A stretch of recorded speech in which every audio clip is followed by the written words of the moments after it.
Okay, so I posted a status on Facebook talking about the American caste system. And the reason why I named it that, or the reason why I kind of, I guess, coined that phrase, is because it's based in irony off of the Indian caste system, which, you have your social rank and then you're that rank for life, and there pretty much is no moving up unless some sort of great significant event catapults you up into, the next tier of society. And the American social structure isn't based on that. We're allegedly a meritocracy where hard work and dedication will get you from wherever you're at up into the next tier of society. Typically, poverty to middle class is the biggest jump, and then you can go from middle class into ultimate wealth. That's actually not true, and it's funny because whenever I bring that up, there's always pushback, and this is the foundation that racism is based on. Because those in power, again, white wealthy people, like, have convinced everyone that the ultimate goal is to be middle class. And a friend of mine posted on my status like this PragerU infographic, basically saying that the best way to pull yourself up out of poverty is to not drop out of high school and have a GED, get a full no oh yeah let me go in order. It was get a full-time job, have a high school degree or something equivalent, and then not have children before 21. And then there were some statistics at the bottom of that. I think it was like 7% of Americans who do that still live in poverty, and the others don't. And then 7% who don't follow that actually get out of poverty. So it's like 7% follow it, stay in poverty, and those who don't follow it, 7% make it out. So, it's the opposite of what you're actually looking for. So, he posted that, and I went into the further details as to why. And I find that funny that it says to pull yourself up out of poverty, that you have to go to high school and have an education, and you have to have a full-time job. Now the funny thing is, it's like once you start to dissect what that really means and implies, you start to see, like, how stagnant you really can be, and how you're not actually going to be upwardly mobile. Because it's like, okay, step one is find a full-time job. Well, most likely high schoolers aren't working, but they have to find a full-time job, which means that someone has to already have a job, already has to have a successful job, or I'm sorry, not job, business. You already have to have a successful business because the business has to need the work and the labor to be able to hire you and give you livable wages. That's always a point that people forget. Like, it has to be livable wages. Like, you can pay somebody 5 cents a day to do work, but like, no, life costs way more than that. So you have to have somebody with a successful business who can pay you livable wages for basically an 8-hour workday indefinitely, right? And then it says have to have a high school education or something equivalent, which the only equivalent is a GED, right? So you have to have that. But the thing is that if you go to a poor high school, you're going to have a different education level than someone who went to a wealthier high school. That's just facts, period, right? Like here in Indianapolis, different high schools have different levels of wealth. Like, we got suburbs like Carmel, Westfield, Noblesville. Those schools are outrageously funded and well-funded, more so than the inner city schools, like the IPS school district, and it's like, so somebody who graduated from IPS high school is not going to have the same level of education as someone else who graduated from, like, Westfield High or Carmel High School or anything of the sort. So sitting here saying that you're just going to graduate high school and everything should be good, or you're going to, like, at least live at the middle class level just because you graduated high school is a lie. It's an absolute lie, because the people who graduate from IPS are notorious for, and you can translate this into whatever community you live in. The people who graduated from IPS are, like, already lower class. And then once they get to high school and they get an education, IPS is going to get you that piece of paper and says you're high school educated, have fun out there in life. Someone who graduates from Westfield gets that same, like, high school education level. When they go out to apply for a job, it's not going to be, do you have a high school degree? Yeah, okay, you're hired, you start on Monday, be here at 8 o'clock. Like, no. It's going to be, oh, you went to Westfield. Oh, you went to IPS. Like, that's automatically a class indicator. And somebody who graduated from, like, Westfield or Carmel is definitely going to be hired or at least more trusted to be hired than somebody who came from one of the IPS school districts. And it's like, and then when you raise that point up, that's when it's like white folks just sit here and go, oh, that's not true. It's like, yes, it is true. And it's just like, yeah, here in Indianapolis, more black people are in IPS than what there are white people. But the funny thing is that the white people who also live in those same districts say the same damn thing. Like, they literally say the same thing. They're like, yeah, I went to such and such IPS school, and as soon as I tried to not get hired at an establishment like McDonald's or Burger King, I couldn't get hired. Or I got hired at the absolute bare minimum lowest level. But I got a friend who went to one of the metropolitan schools like North Central, Lawrence North, Pike, just like schools around that area, and they want to sit here, and then they go like, oh yeah, they got hired at such and such establishment that's, obviously where the McDonald's or Burger King, and it's like, very interesting. And then you talk about the higher level schools, like, ooh, I went to Carmel, I went to Westfield, I went to Noblesville High, and then it's all like, these guys get even higher jobs. It's just like, very interesting that you got three sectors of three varying degree levels who all got hired at three different levels of employment. Very interesting. Now, yeah, of course the Carmel people can get hired at McDonald's, and of course an IPS person can get hired at, some of the higher establishment, whether it be a higher-end car dealership, whether it be whatever. high school degrees aren't going to, catapult you into super high wealth status. But, point is that I find it very interesting that it starts even that young. Like, how old are you when you go into high school? 14, 15, depending on when your birthday is, 13 for some people, and it's like you leave when you're 17, 18, 19, depending on how your birthday falls. But it's like already they separate the classes at the high school level. And that's coming at it from you are the first generation, let's start with you. Like, we don't even have to talk about how and why, your suburban schools have more money and have more access and have more resources than some of your inner city schools. That right there already makes it a unfair advantage.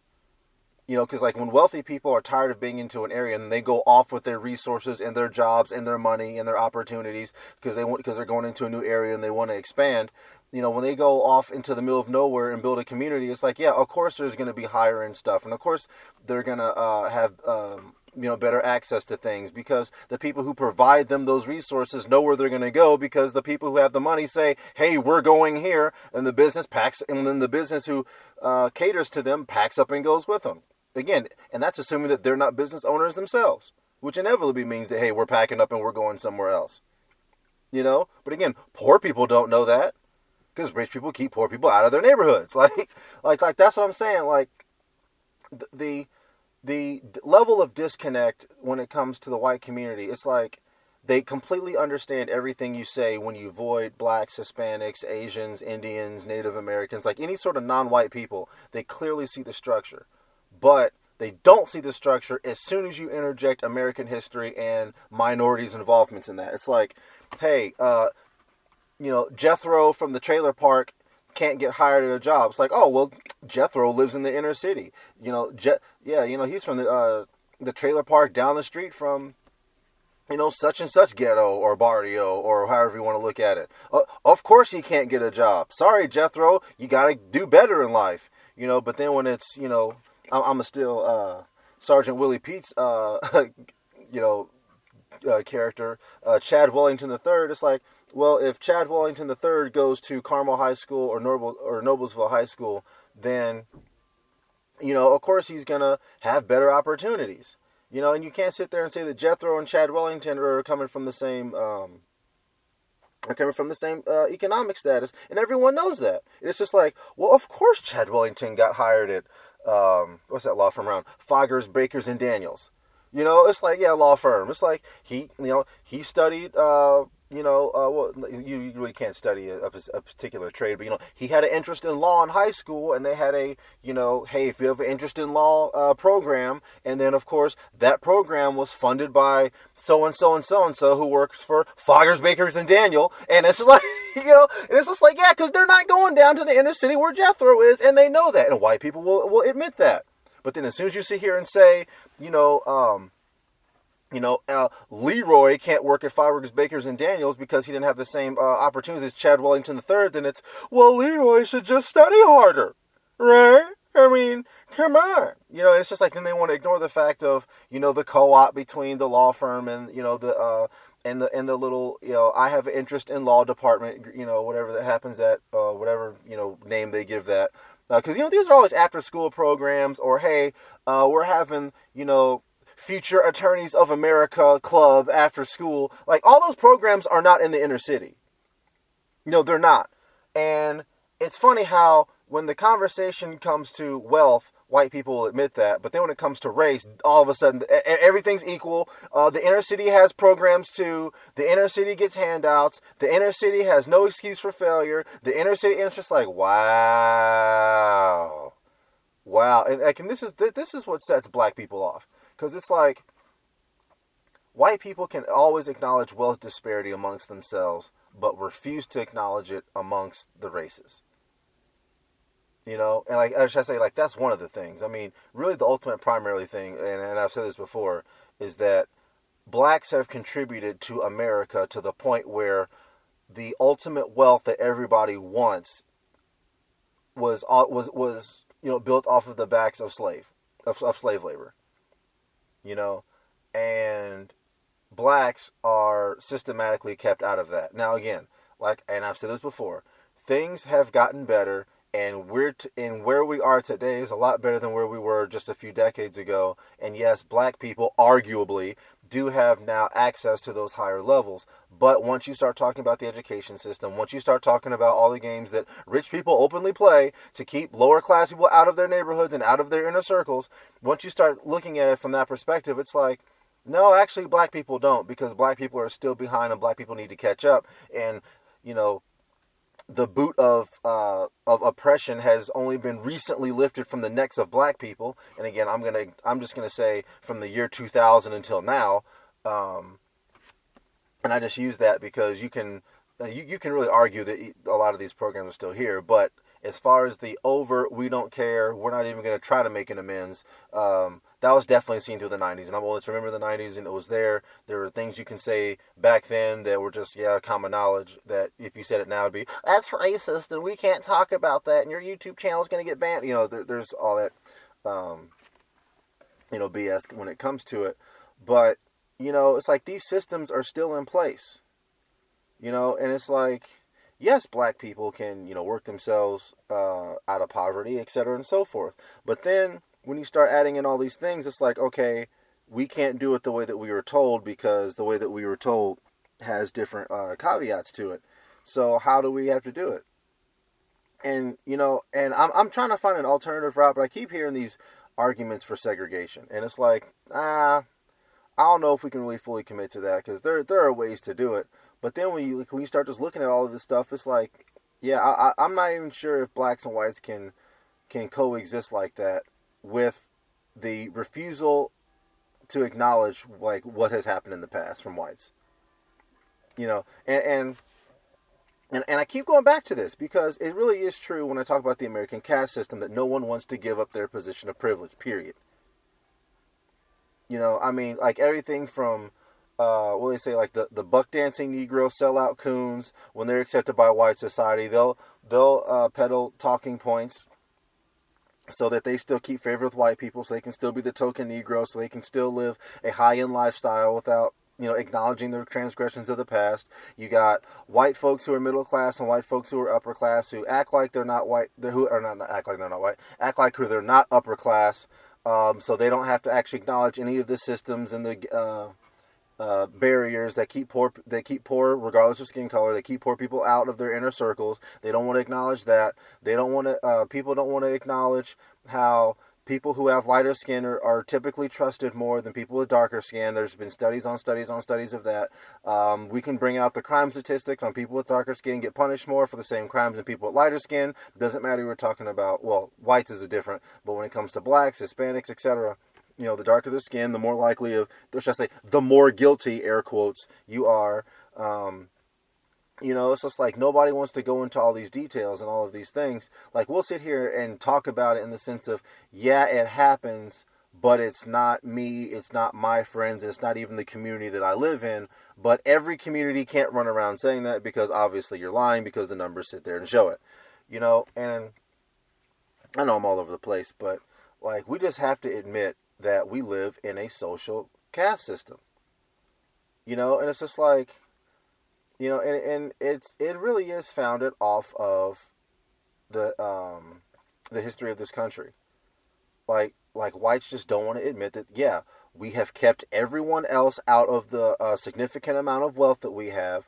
Then amongst ourselves, we incorporated these ranks and files, and then we sat here and said, okay, now that we have our classes separated, it's now a meritocracy between the impoverished, and the middle class. And if anybody wants to get out of those, they have to go off and create their own structure, or they have to do what we tell them to do, which is basically work for us, and if we decide to let you up here with us super wealthy white folks, then we'll do it. Because I look at all these wealthy white people, and they all sit here and like, well, I worked hard, and I did this, and I did that.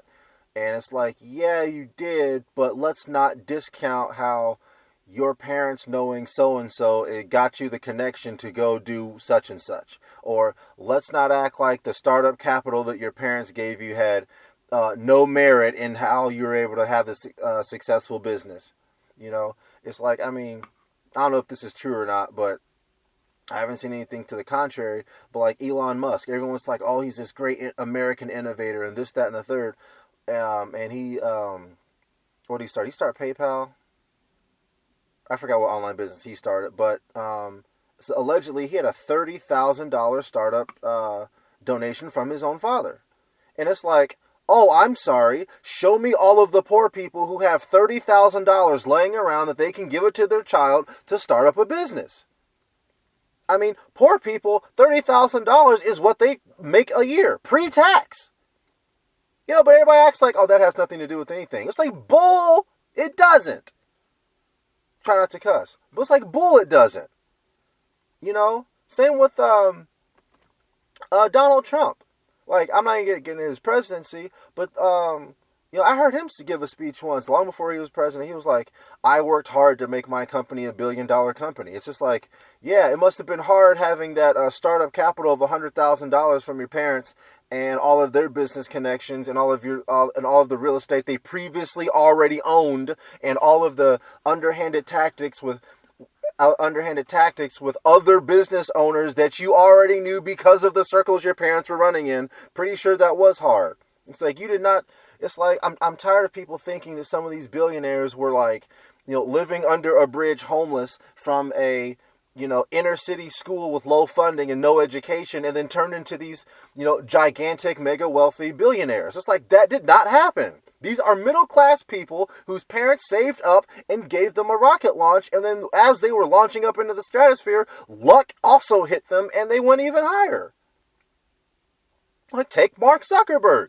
It's like, Mark Zuckerberg wasn't poor. He was already at Harvard when he made Facebook.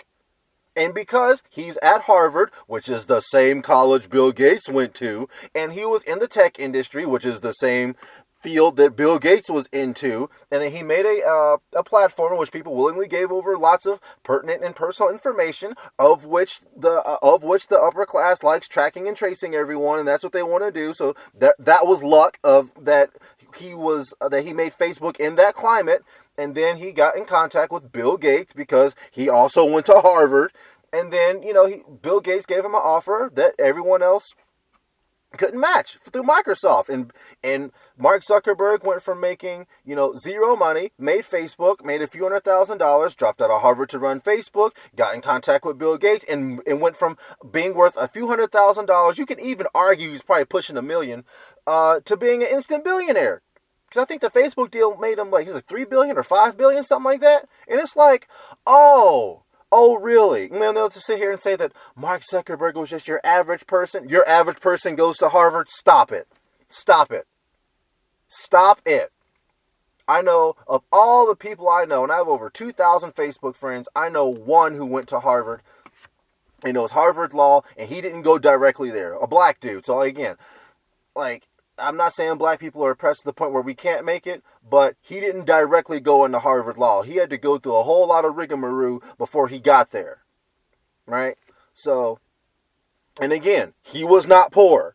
He was not poor. He did not go to IPS like I talked about. He went to one of the metropolitan schools. His family had some coin. Not gonna lie, they had some coin. So, and he still had to work to get into Harvard Law. Like again, and he did not start from the bottom. Like all of this assumption that people went from like poverty to, rock star wealth status is like, it's a lie. And that's why I call it the American caste system, because we do not have a system where you can truly start from the absolute bottom and be up there at the absolute top in the billionaires club. We don't have that. And people like sit here and like lie, like if you just work hard. No, that's not how it works. But again, people just like refuse to look at it that way when minorities are in the room. Whites refuse to look at it that way when we have minorities in the room. But then amongst themselves, they'll go, well, yeah, that is true. Okay, well, yeah, that is right. Mark Zuckerberg was at Harvard. Okay, yeah, his parents may have already been making $100,000 plus. Okay, well, Jeff Bezos may have done X, Y. It's just like, oh, okay. But then as soon as minorities come in the room, nope. It doesn't matter that you came from a low-income family, single mother, impoverished community that had absolutely no resources because all the resources got taken out due to a whole bunch of stuff that happened before you were born. Nope. You have just as much opportunity to make a Facebook, to make a social media website like Facebook and become a billionaire like Mark Zuckerberg, just like he did. It's like, oh my goodness. Wow. Absolute wow. And then don't get me started on the whole drug epidemic. Don't get me started on, all of this, all of the undermining of the black community and really other communities at this point. Because I'm saying there's a lot of games being played right now with the Hispanic community, and it's just like, wait till Hispanics put two and two together. Because right now Hispanics are over here like, I guess white people are right. These people are just lazy. It's just like, okay, Carlos. All right. Yep. We'll wait and see.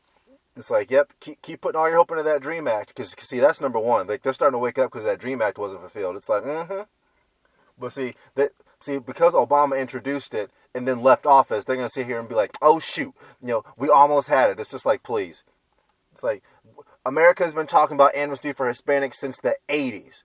So that's what? That's Reagan, Bush Sr., Clinton, Bush Jr., Obama, and now Trump. Y'all still ain't got amnesty, and you really think that the Democrats are going to sit here and let you in the country too? It's like, stop it, please. They've had just as much opportunity to let all of y'all just fly across the border and live here, even if you were here illegally, and they still haven't done it. So no, miss me with that. But it's all right. Hispanics will put two and two together. They're smart people. Because again, these games that the people of power play, these games the people who are in power play always are indirect assaults on the lower class. It's like I was talking to a homeless guy once, and this guy, well, he was like a homeless, I'm gonna say missionary, and he's like, yeah, I can pull myself out of poverty, but I really think that the gospel needs to be preached to the homeless.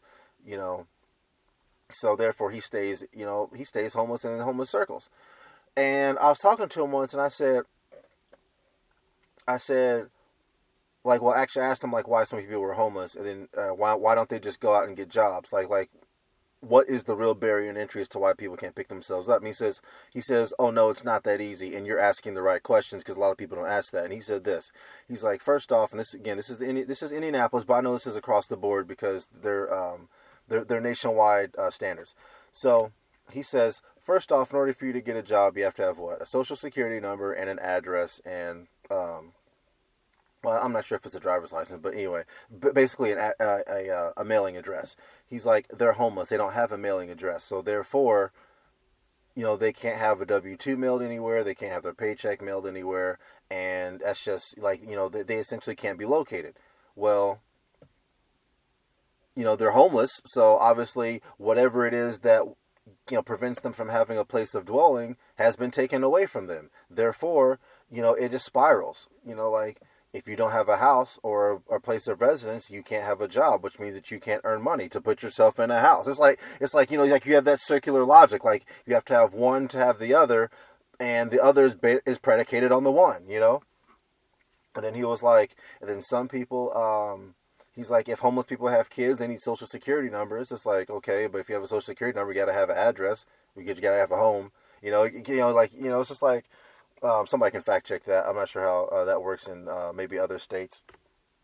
But it's like you're in these patterns that, like, yeah, it seems low level, but when one is predicated on the other, and like you have like when you have to have one to have the other, and you don't have the one due to whatever circumstance, whether you lost it or whether it was taken from you, etc., then you're inevitably in a situation where you're just not going to go anywhere, right? I mean, same thing with going to school. It's like, okay, for you to go to school, like, you have to have a mailing address. You have to prove to them that you actually live there by giving them bills. In order for you to have bills, you have to have a house that needs utilities, or that you need, like, whatever. It's like, see, all of this stuff is based on already having. Because, like, if you're born to someone who's homeless, you're not going to have an address. Therefore, what mailing address to get the W-2, or to get the job, or to go to school, or to go, see, it's just like right there. Like right there, that right there is an automatic barrier to entry. And it's just like, we can go into many reasons to why people are homeless, but it's just like, wow, like that is a great way to keep the impoverished in poverty. But again, these are things that people don't want to talk about. It's, well, I have a home and I did right, so the hell with it. And it's like, wow, very interesting, very, very interesting. To kind of finish up that conversation with the homeless guy, he talked about how Wheeler Missionary, they do a thing where people the homeless people can use their address as a mailing address. They can come there and pick up their mail. But the thing is that this sounds like government. I'm not even gonna lie. Like, only a certain amount of people can do it. And yes, it's a large amount of people, but it's only a certain amount of people. And by a large amount of people, I'm going to say like 500 people, which, yeah, 500 sounds like a lot, but when you have thousands of people who are homeless, or you have, they're like, all right, you can use our mailing address, but you can only use it for 6 months or a year, because, the government always has to add in little caveats here and there. So, it's like, again, I'm not sure how the actual deeper inner workings of that, but he basically said that even though they do that, it's still not technically a way out.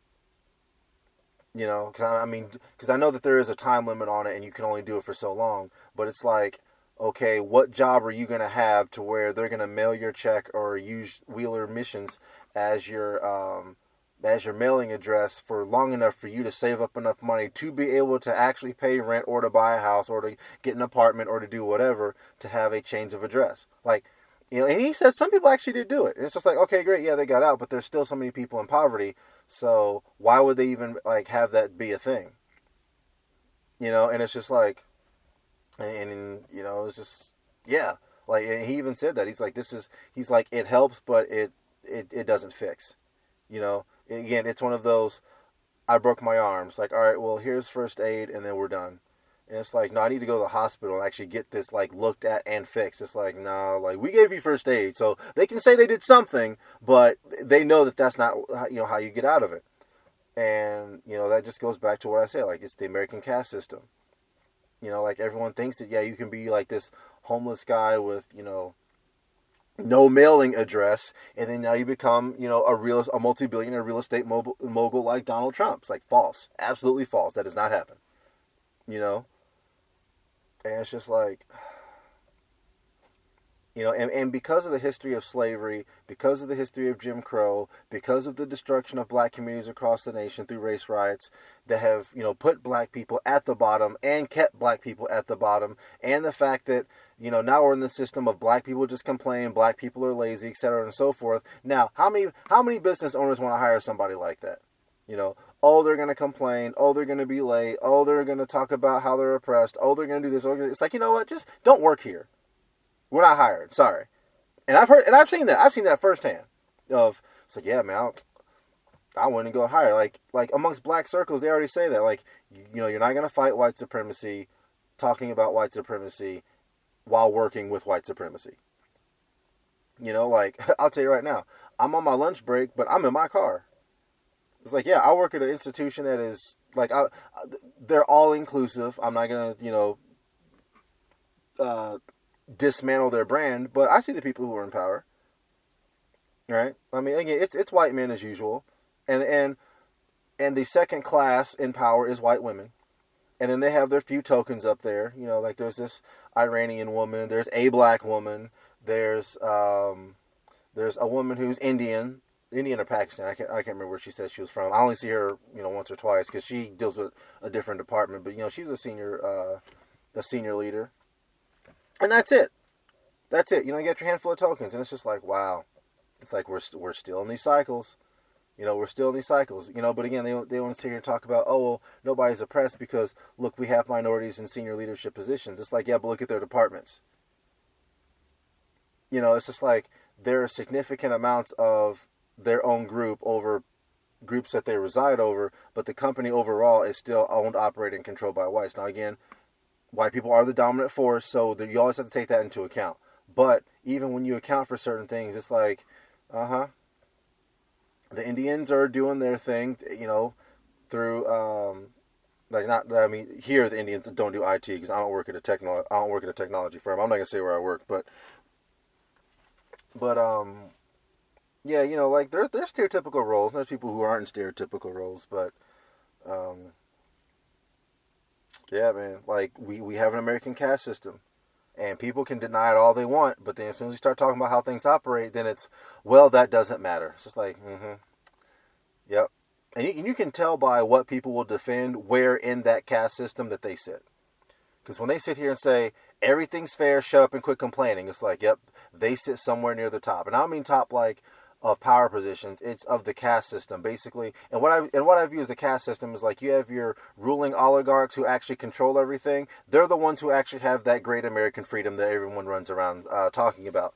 Below that, that's where the caste system starts. Because once you're in that upper middle class area, it's like, yeah, you're pretty much locked there. It's like, congratulations, that's your lot in life, and you're not moving up.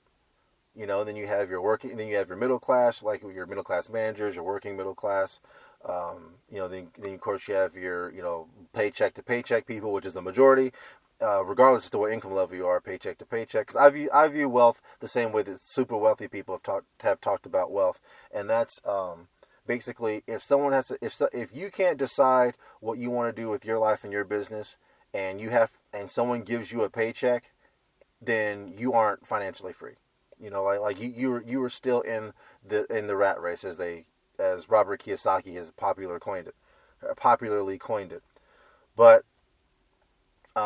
yeah. Anyway, you got the paycheck to paycheck people. Then you have the poverty line, and then you have the below the poverty line. Then of course you have the extremely impoverished / homeless. So yeah. It's like the people who sit here and say like, oh man, like there's these barriers to entry and we can't do this and we can't do that. It's like, yep, you're near the bottom. Yep. Yeah. You tried to go from paycheck to paycheck to living comfortably up in the middle, up in the true, like I would say the true middle class, but like the well-off middle class, and you couldn't do it. And you worked and you worked and you put in more hours and you did this and you did that and you couldn't do it, right? And matter of fact, come to think about that, I'm not even going to get into the whole taxation and tax bracket issue of how, getting 5 cents more on your paycheck can put you in an entirely new tax bracket, which essentially now makes you more poor than what you just were, even though you earn more money. That's like I'm not even going to get into that. Again, and that's another thing that rich people have done to work with government. But anyway, this video is long enough. Yeah, 34 minutes, and I gotta go anyway. So, yeah, like we have an American caste system, and things aren't gonna get better socially until people just go ahead and admit it. But anyway, that's my video. John from XY Rising.